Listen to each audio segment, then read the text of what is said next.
Shoulder puff വരുന്നൊരു സ്ലീവിൻ്റെ cutting ആണ് നമ്മുടെ ഇന്നത്തെ വീഡിയോ. ഏറ്റവും ആദ്യം തന്നെ ഇതാ മടക്കി അടിക്കാൻ വേണ്ടിയിട്ടുള്ള 1 ഇഞ്ച് തയ്യൽ തുമ്പ് മാർക്ക് ചെയ്ത് കൊടുക്കുക.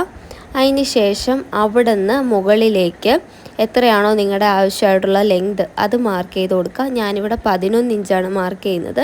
എന്നിട്ട് അവിടെ നിന്ന് ഒരു ചെറിയ പഫാണ് എന്നോട് ചോദിച്ചിരിക്കുന്നത്. അപ്പോൾ ഞാനിവിടെ തയ്യൽ തുമ്പ് ഉൾപ്പെടെ 2 ഇഞ്ചേ കൊടുക്കുന്നുള്ളൂ. ഇത് നിങ്ങൾക്ക് 3 3.5 കൊടുക്കാം, നിങ്ങളുടെ പഫ് എന്തുമാത്രം വേണമെന്നുള്ളതിനനുസരിച്ച്. ഇനി ആ 11 ഇഞ്ചിനകത്ത് നമ്മൾ ബേസിക് ആയിട്ടുള്ള സ്ലീവിൻ്റെ മാർക്കിംഗ് എല്ലാം ചെയ്ത് കൊടുക്കണം.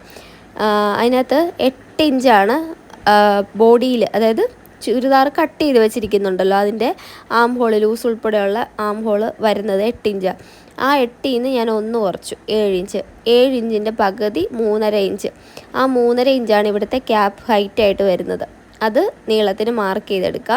അതേപോലെ വീതിക്കും മാർക്ക് ചെയ്ത് കൊടുക്കുക. കണ്ടോ, ഇതേപോലെ മാർക്ക് ചെയ്തെടുക്കുക.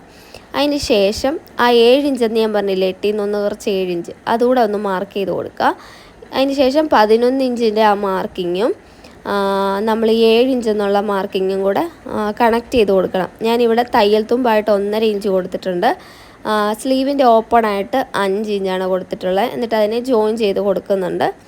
തയ്യൽ തുമ്പ് ഇതേപോലെ വരച്ചിട്ട് ജോയിൻ ചെയ്തെടുക്കുക. നിങ്ങൾക്ക് സ്ലീവിന് നല്ല ഫിറ്റ് വേണമെന്നുണ്ടെങ്കിൽ ഉണ്ടല്ലോ, നമ്മൾ കർവ് സ്കെയിലുണ്ടല്ലോ, ഹിപ്പ് കർവ് സ്കെയിൽ, അത് യൂസ് ചെയ്തിട്ട് വരയ്ക്കുകയാണെങ്കിൽ നല്ല ഫിറ്റായിട്ട് സ്ലീവിനെ കിട്ടും. ഇത് പറഞ്ഞില്ലേ, 11 ഇഞ്ചിൽ നിന്ന് 7 ഇഞ്ച് മാർക്ക് ചെയ്തെടുത്തേക്ക് ചെരിച്ച് മാർക്ക് ചെയ്ത് കൊടുക്കുക. അപ്പോൾ ആദ്യം 11 ഇഞ്ച് മാർക്ക് ചെയ്തതിൻ്റെ ഇപ്പുറത്തേക്ക് 1 ഇഞ്ചും, അതിന് ശേഷം കർവ് വരുന്നിടത്ത് 3/4 ഇഞ്ച്, 1/2 ഇഞ്ച്, കണ്ടോ. എന്നിട്ട് അതിൻ്റെ താഴേക്ക് കുഴിച്ച് വെട്ടാനുള്ള 1/2 ഇഞ്ചും കൂടെ മാർക്ക് ചെയ്യുക. ഇപ്പം ഞാൻ ഇങ്ങനെ പറയുന്നതാണ് നിങ്ങൾക്ക് മനസ്സിലാകത്തില്ല. നമ്മൾ മുന്നേ ഡീറ്റെയിൽ ആയിട്ട് ബേസിക് സ്ലീവിൻ്റെ കട്ടിങ് ഇട്ടിട്ടുണ്ട്. നിങ്ങൾ അതൊന്ന് കണ്ട് നോക്കുവാണെങ്കിൽ എളുപ്പം മനസ്സിലാവും. എന്നിട്ട് ഇതാ ഫ്രഞ്ച് കർവ് സ്കെയിൽ യൂസ് ചെയ്തിട്ട് ഷേപ്പ് അനുസരിച്ച് വരച്ചു കൊടുക്കുക. എന്നിട്ട് ആ സ്കെയിലിന് നേരെ ഓപ്പോസിറ്റ് തിരിച്ചിട്ട് താഴേക്കുള്ള ഷേപ്പും കൂടെ മാർക്ക് ചെയ്തെടുക്കുക. എന്നിട്ട് നമ്മൾ ഫ്രണ്ട് കുഴിച്ച് വെട്ടാൻ വേണ്ടിയിട്ടുള്ളതും അതും ഇതേപോലെ തന്നെ മാർക്ക് ചെയ്ത് കൊടുക്കുക. അപ്പോൾ ഈ കണ്ടത് ബേസിക് സ്ലീവാണ്, അതായത് നോർമലായിട്ട് വരാൻ പോകുന്ന സ്ലീവാണ്. ഇപ്പോൾ പഫിന് കൊടുക്കുമ്പോഴത്തേന് ഈ സെൻറ്ററില്ലേ, ആ സെൻറ്ററിൽ നിന്ന് ഇതേപോലെ കർവ് ചെയ്ത് കൊടുക്കണം.